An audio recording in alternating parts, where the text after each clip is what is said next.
விஜயெல்லாம் ஒரு ஆள் இல்ல கொடுஞ்சனியன்னு சொல்லிட்டு நீ எல்லாம் ஒரு ஆள் இல்லடா உன்னையா அரெஸ்ட் பண்ணல ஸ்டாலினியா இவ்வளவுக்குள்ள கோலத்தனமா விஜய் அரெஸ்ட் பண்ணாம இருக்காரு ஏன் கொஞ்சி விளையாடுறாரு கொடுஞ்சனியன் அரெஸ்ட் பண்ணி உள்ள போடாண்டாமா ராயராஜ சோழனையும் பிரபாகரனையும் தன்னுடைய இரண்டு கண்களா எடுத்து சீமான் போறாரு. இவருக்கு எடப்பாடி சொல்லக்கூடிய எம்ஜிஆரையும் ஜெயலலிதாவையும் ஊழலுங்கிறாரு. விஜய் பலகீனமா எம்ஜிஆரையும் ஜெயலலிதாவையும் ஊண்டுகோலா எடுத்து ரொம்ப பரிதாப கேசாட்டி பிச்சை எடுக்கிறாரு. காரைக்குடியில சீமான் அவர்கள் ஜெயிப்பாரு அப்படின்னு சொல்லியிருந்தீங்க. அதே போல வேற எந்தெந்த தொகுதியில நாம் தமிழர் கட்சியினர் கொஞ்சம் வலுவா இருக்க வாய்ப்பு? விஜய் அவர்களுக்கு என்னதான் 234 வேட்பாளர்கள் நியமனத்தில் தோல்வி அடைந்தாலும் கூட்டம் கூடுது அப்படின்ற ஒரு பிம்பத்தை காட்டுறாங்களே சார், இந்த கூட்டம் ஓட்டாக மாறுமான்னு இன்னைக்கும் கேள்வி இருக்கு. அதுக்கான பதில் என்னவா இருக்கு சார்?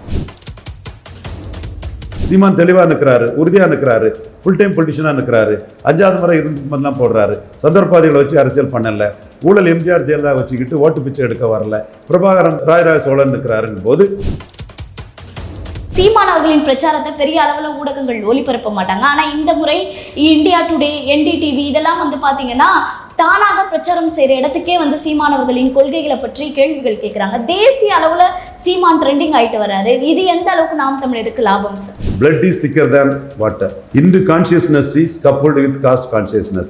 தமிழ் மண்ணில பெரியாரை யாரும் டச் பண்ண முடியாதுன்னு இருந்தாங்க. சீமான் டச் பண்ணிட்டாரு. வணக்கம். நீங்கள் தமிழ் தேசியவாதியா? ஒரு தமிழ் தேசிய ஊடகம் வலிமையான ஊடகமாக உருவாக வேண்டும் என்று விரும்புகிறீர்களா? அப்போது உலக தமிழர்கள் அத்துணை பேரும் கலங்கரை ஊடகத்தோடு இனமாகவும் பணமாகவும் இணைந்திருங்கள். கலங்கரை சொந்தங்களுக்கு அன்பு வணக்கம். இன்று நம்மோடு நேர்காணலில் இணைந்திருப்பவர் அரசியல் திறனாய்வாளர் ரவீந்திரன் துரைசாமி அவர்கள். வணக்கம் சார். வணக்கம் மேடம். நலமா இருக்கீங்களா? நல்லா இருக்கு. இப்போ விஜய் அவர்கள் சீமான் அவர்களை பார்த்து பயந்தாலும் இரண்டாம் கட்ட தலைவர்களை வைத்து சீமான் அவர்களின் 8%ல 6% ஓட்டு டிவிகே உடையது அப்படின்னு பேச வைக்கிறாங்கல்ல சார், இது அரசியல்ல எந்த மாதிரியான எதிரொலியை கொடுக்க போகுது? விஜய் 0% தான். அதுதான் நான் சொல்றேன். விஜய் எல்லாம் ஒரு ஆள் இல்ல கொடுஞ்சனியன்னு சொல்லிட்டு நீ எல்லாம் ஒரு ஆள் இல்லடா உன்னையா அரெஸ்ட் பண்ணல ஸ்டாலினியா இவ்வளவுக்குள்ள கோலத்தனமா விஜய் அரெஸ்ட் பண்ணாம இருக்காரு ஏன் கொஞ்சி விளையாடுறாரு கொடுஞ்சனியன் அரெஸ்ட் பண்ணி உள்ள போடாண்டாமா அப்படின்னு சொல்லி அஜித் அண்ணா பைக்கு சீமான் சின்ன மைக்குன்னு சொல்லி விக்கிரவாண்டியில் 6 விழுக்காடு எடுத்த சீமான் ஈரோடு கிழக்கில் 16 விழுக்காடு எடுத்தார். அப்போ நீங்கள் இது ஜெயலலிதா நிற்கல அதிமுக நிற்கலன்னு சொல்லுவீங்க. விக்கிரவாண்டியிலேருந்து அதிமுக நிற்கலைங்கிறது உண்மை. ஆனால் நீங்கள் ஜெயலலிதாவையே ஊழல் பெருச்சாளின்னு சொல்லி தான் அந்த ஓட்டை எடுக்கிறாரு. எடப்பாடியை ஊழல்வாதின்னு சொல்லி தான் எடுக்கிறாரு.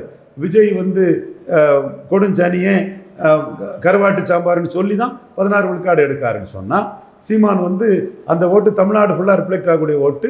விஜய் கமலஹாசன் பாணியில் இன்னொரு கமலஹாசன் 2.0 வாட்டு விஜய்கிட்ட சீமான் கிட்ட மாட்டி பரிதவிக்கக்கூடிய சூழல் தான் 26ல் வரும். சார், இப்போ இபிஎஸ் அவர்களும் பார்த்தீங்கன்னா தேர்தல் நெருங்கக்கூடிய இந்த பிரச்சார வேலையில் பார்த்தீங்கன்னா மேதகோ அவர்களை மேற்கோள் காட்டி திமுக செய்த துரோகத்தை அடையாளப்படுத்தி பேசுகிறாங்களே சார், இந்த தமிழ் தேசியத்தை அவர்கள் கையில் எடுக்கும் போது இது சீமானுக்கு லாபமாக மாறுமா இல்லை இபிஎஸ் அந்த ஓட்டை சீமானுக்கு தான் லாபமாக மாறும்? ராயராஜ சோழனையும் பிரபாகரனையும் தன்னுடைய இரண்டு கண்களா எடுத்து சீமான் போறாரு. இவருக்கு எடப்பாடி சொல்லக்கூடிய எம்ஜிஆரையும் ஜெயலலிதாவையும் ஊழலுங்கிறாரு. விஜய் பலகீனமா எம்ஜிஆரையும் ஜெயலலிதாவையும் ஊண்டுகோலா எடுத்து ரொம்ப பரிதாப கேசாட்டி பிச்சை எடுக்கிறாரு. சீமான் எம்ஜிஆரையும் ஜெயலலிதாவையும் பார்ச்சூன் ஃபேவர்ஸ் த பிரேவ்னு ஊழல்னு அடிக்கிறாரு. இதுதான் மக்கள் மத்தியில் நிற்கும். இவன் ஸ்டெடியாக நிற்கிறான், உறுதியாக நிற்கிறான். அவன் பலகீனம் அடைஞ்சு ஓட்டு பிச்சை எடுக்கிறாங்கிறத மக்கள் மத்தியில் பார்ப்பாங்க. சீமான் அவர்கள் தலைநகரம் முழுவதும் தன்னுடைய பிரச்சாரத்தை வெற்றிகரமாக முடிச்சிருக்காரு. ஆனால் விஜய் அவர்கள் எனக்கு தடை இருக்கு, என்னால் பண்ண முடியல அப்படின்னு பின்வாங்கிட்டாரு.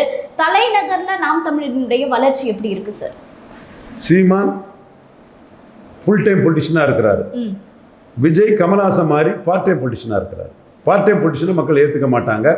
விஜய் சந்தர்ப்பவாதிகள், கட்சி மாறிய பச்சோந்திகள். விஜயே ஒரு பச்சோந்தி தான், அரசியல் வியாபாரி தான். இவங்களை வச்சு அரசியல் பண்ணுறது. சீமான் ஸ்டடியாக உறுதியாக நிற்கக்கூடிய ஆட்களை வச்சு படித்தவங்களை வச்சு அரசியல் பண்ணுறது.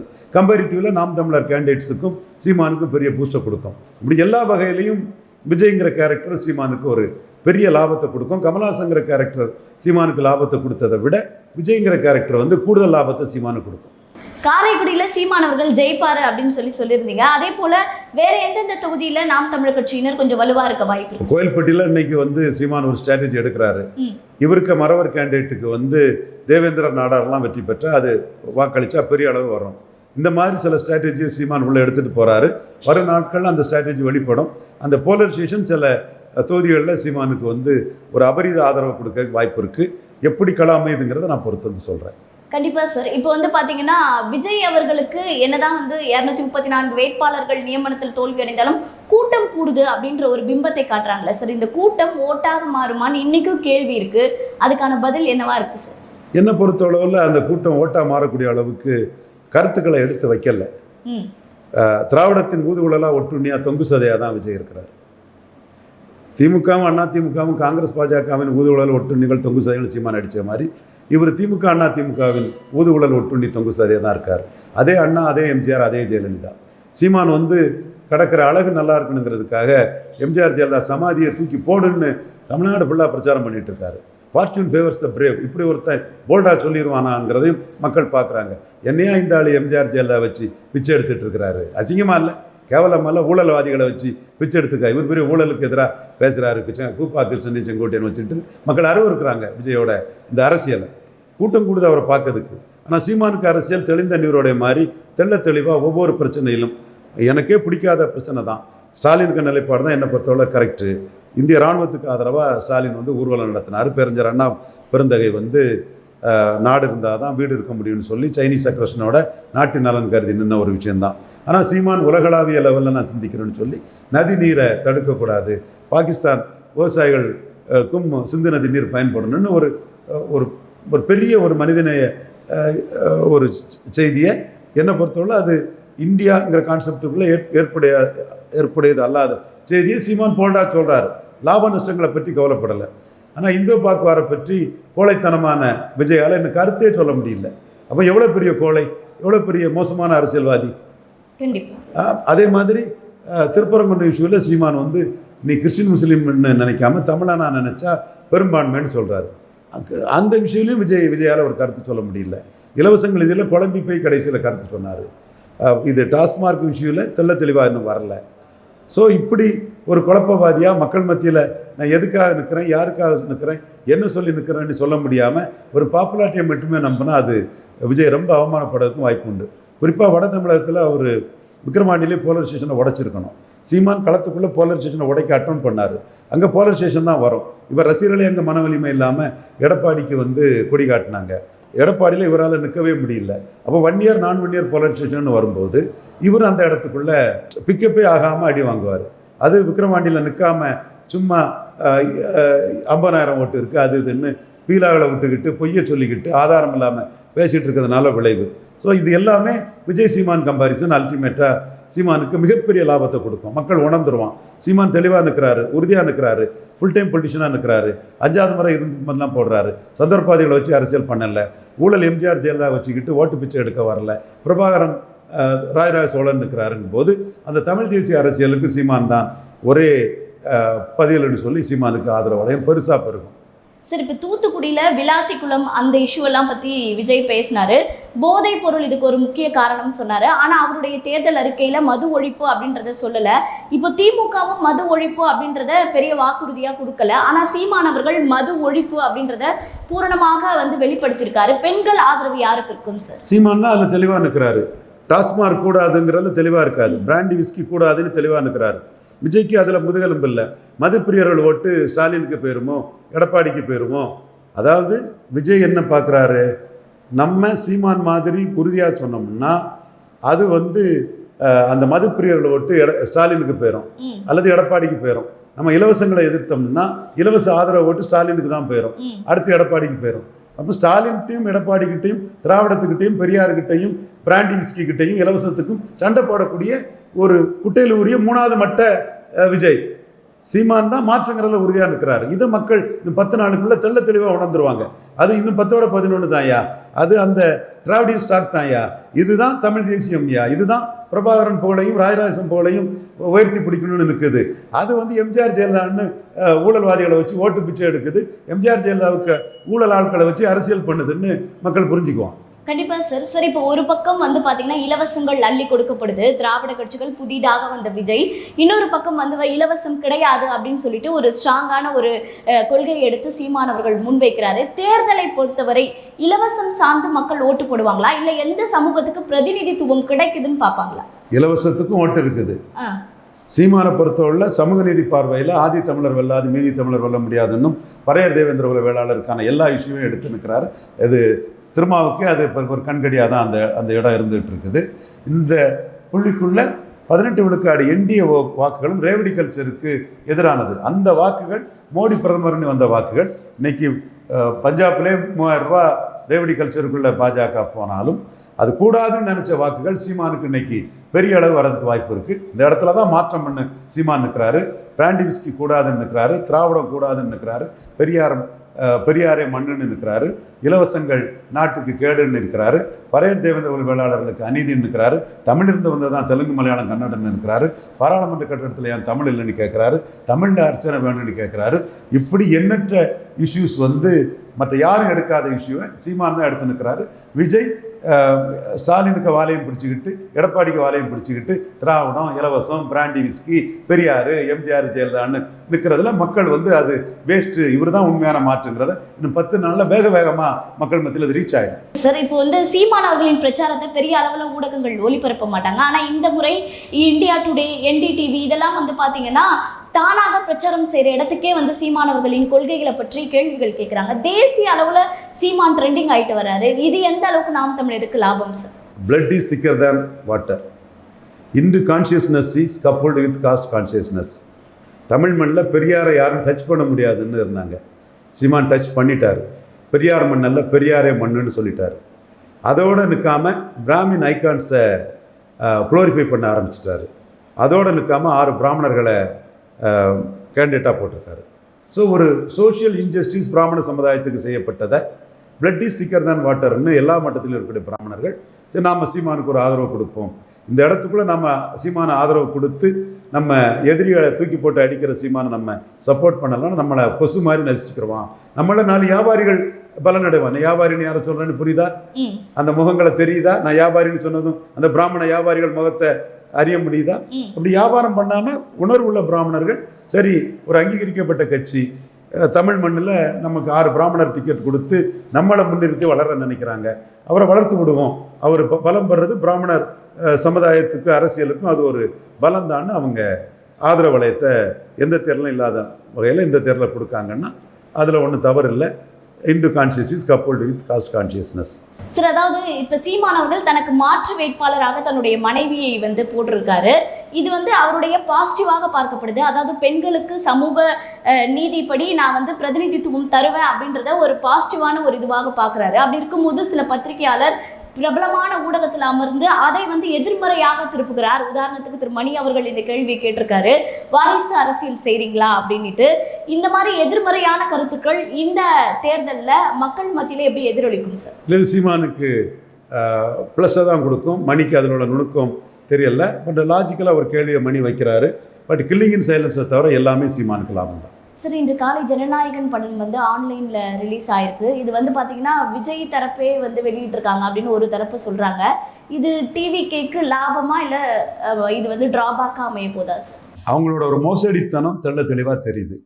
மோசடி அரசியலை அவங்க பண்ணிட்டு இருக்கிறாங்க. பார்ட் டைம் அரசியல், பச்சோந்தித்தனமான அரசியல், கொள்கையற்ற அரசியல், ஒரு மார்க்கெட்டிங் பிராண்டிங்கை வச்சு ஒரு கூட்டத்தை காட்டி பம்மாத்து பண்ணக்கூடிய அரசியலை அவங்க பண்ணிட்டு இருக்காங்கங்கிறதுக்கு நான் ஆதாரத்தோடு சொல்கிறேன். மொட்டைச்சாத்தான் குட்டையில் விழுந்தான்னு புள்ளி விவரம் இல்லாமல் எந்த குற்றச்சாட்டும் சொல்ல மாட்டேன். டேட்டா, புள்ளி விவரம் இதெல்லாம் சகோதரர் தம்பி விஜய் என்ன தான் டார்கெட் பண்ணுறாரு. தம்பி பெரிய நடிகர், பாப்புலர், அது வேறு விஷயம். பட் அவர் நாணயமாட்டும் நேர்மையாட்டும் ஒரு விஷயத்தை அணுகணுங்கிறதுக்காக தான் நான் வரேன். இதில் அவர் என்ன சொன்னார்? ஜனநாயகத்தை முடக்கிட்டார். ஜனநாயக படம் வந்துன்னா என் அரசியல் எங்கேயோ போயிருக்கோன்னார். சொன்னாரா இல்லையா? இப்போ ஜனநாயக படம் வந்திருக்குது.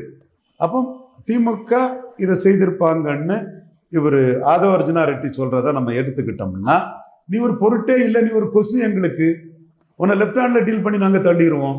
நீ சீமான் மாதிரி பிரபாகரன், ராயராஜ சோழன்னு பேசி ஒரு திராவிடத்துக்கு எதிராக களத்துக்குள்ளே நின்று பெரியார் மண்ணல்ல, பெரியார் மண்ணுன்னு சொல்லி, திராவிடமா தமிழ் தேசியமானு சொல்லி, இலவசங்கள் நாட்டுக்கு கேடுன்னு சொல்லி, பிராண்டி விஸ்கி கூடாது, கல் தேசிய பானம்னு சொல்லி நிற்கக்கூடிய அளவுக்கு ஒரு துணிச்சல் இல்லாமல் எம்ஜிஆரையும் ஜெயலலிதாவையும் துணைக்கு அழைச்சிக்கிட்டு ஓன் செல்வாக்கு மேலே, ஓ முகத்துக்கு மேலே, ஓ மேலே ஒரு நம்பிக்கையே இல்லாமல் ரஜினிகாந்த் ரசிகன்னு சொன்னவன் இன்னைக்கு அது எம்ஜிஆர் கொள்கையில் வந்த மாதிரி எம்ஜிஆரும் ஜெயலலிதாவையும் ஊண்டுகோலா தூக்கிக்கிட்டு நீ வரக்கூடிய நீ எம்ஜிஆரை ப்ரொஜெக்ட் பண்ணி அந்த படத்தை வச்சிருக்கிற.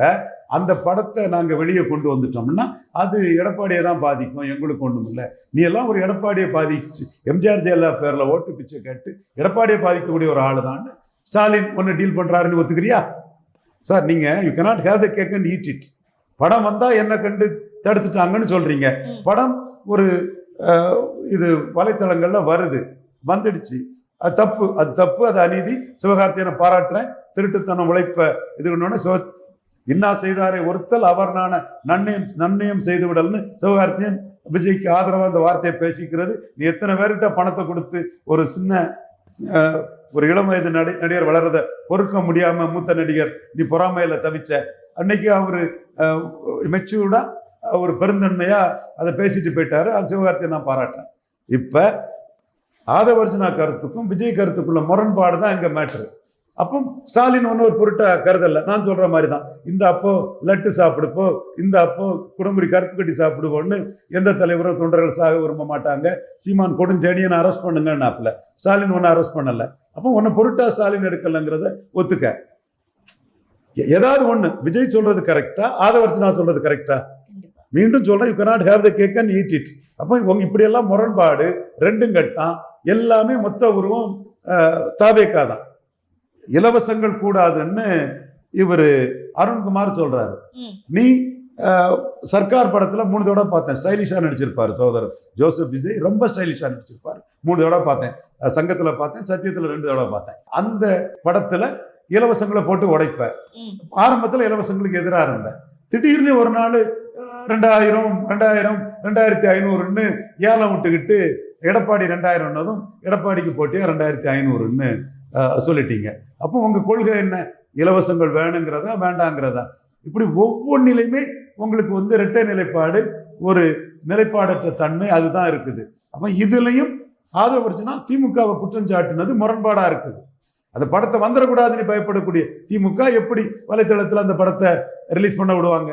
கண்டிப்பா எல் முருகன் அவர்களும் இதற்கு ஒரு காரணம்னு சொல்லி அதுக்கெல்லாம் ஒருத்தர் இல்லைங்க எல் முருகன். சும்மா நீங்க போட்டுக்கிட்டு என்னோட சகோதரன் தான் எல் முருகன், அதுக்கெல்லாம் ஒருத்தர் இல்லைங்க. அதெல்லாம் அவங்க செய்ய மாட்டாங்க. அது சும்மா ஒரு குற்றச்சாட்டை 2 பேர் மேல சொல்லணும். இது அறத பழசான ஒரு குற்றச்சாட்டு.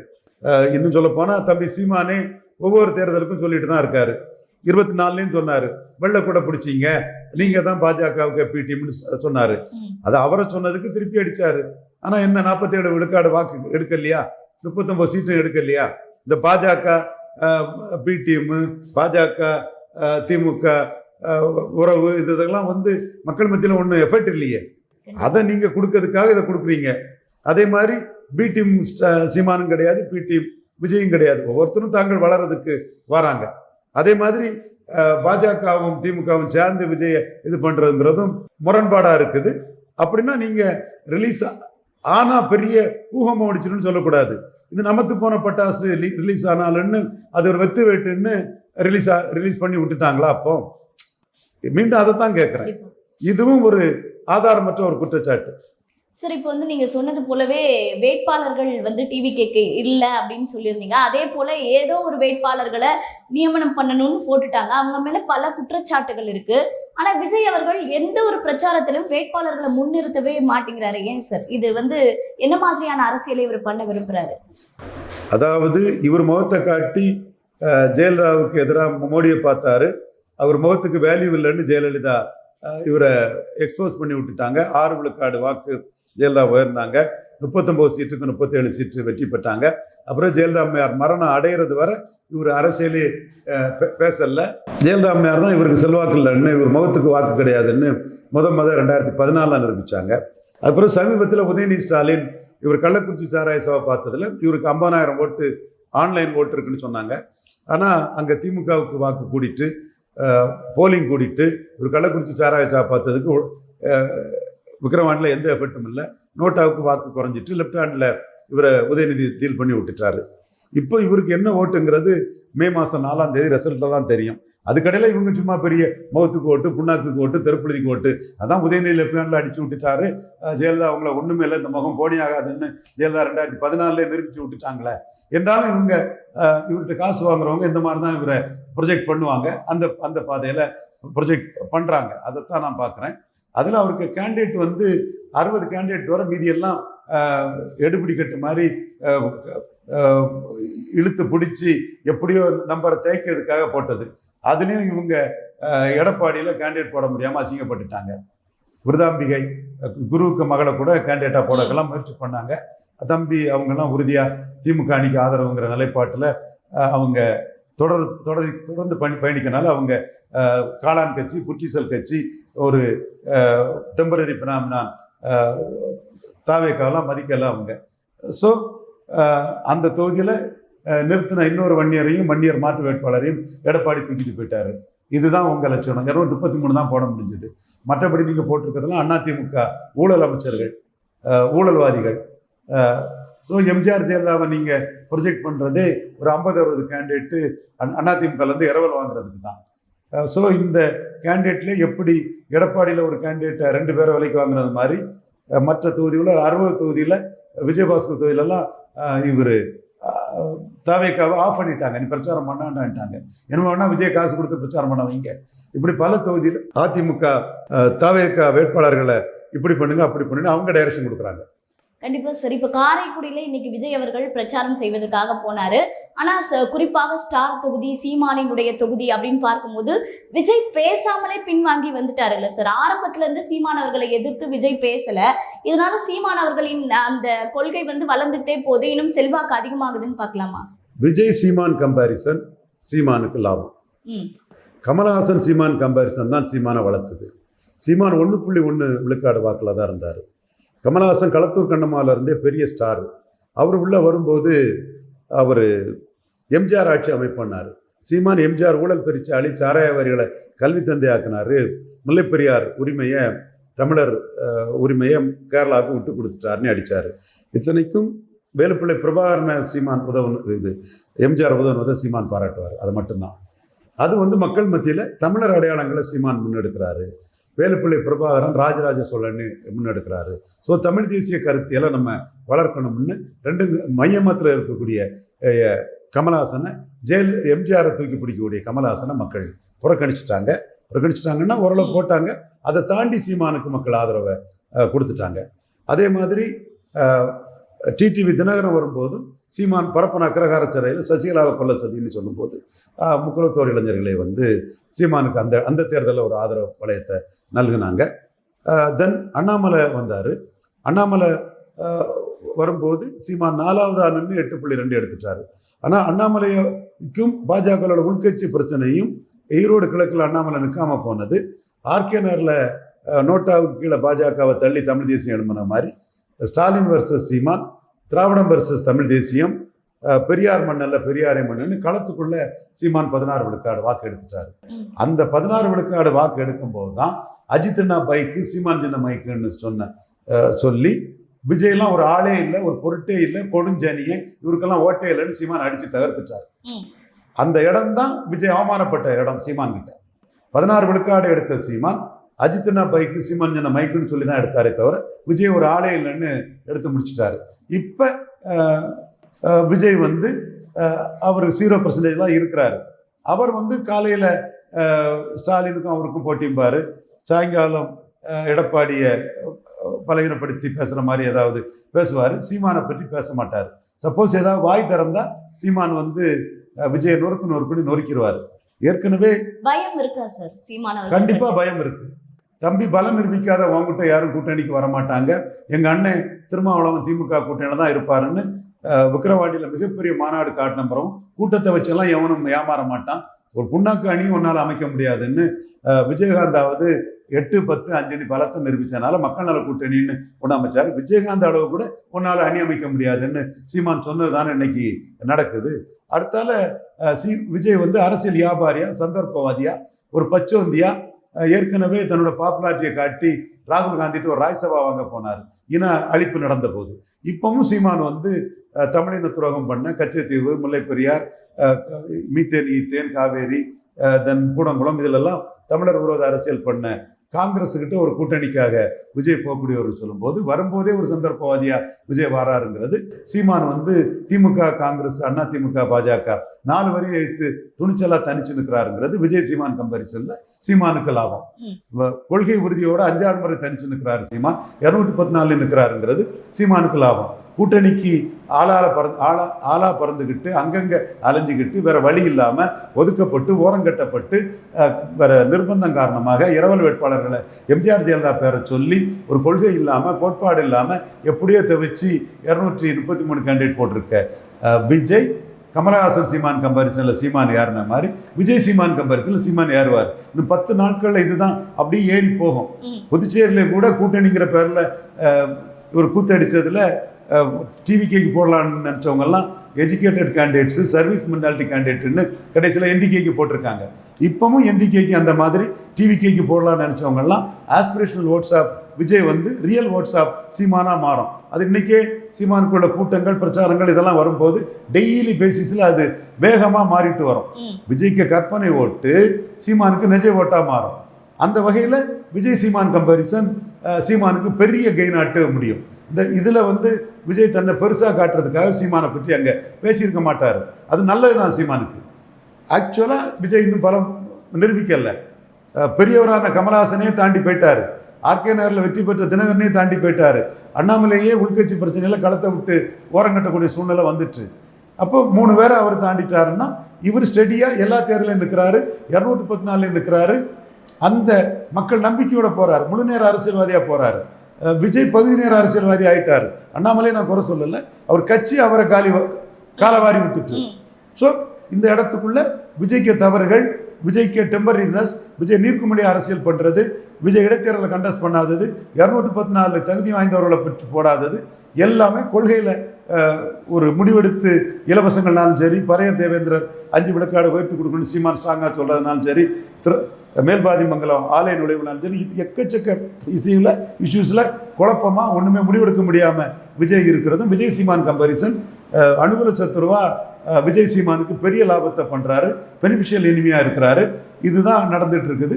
இன்னைக்கு காரைக்குடியில் அவர் பேசலைனாலும் கூட சீமானுக்கு அங்கீகாரம் பெற்ற தலைவரான சீமானுக்கு அது பெரிய ஒரு பூஸ்ட் ஆகும்.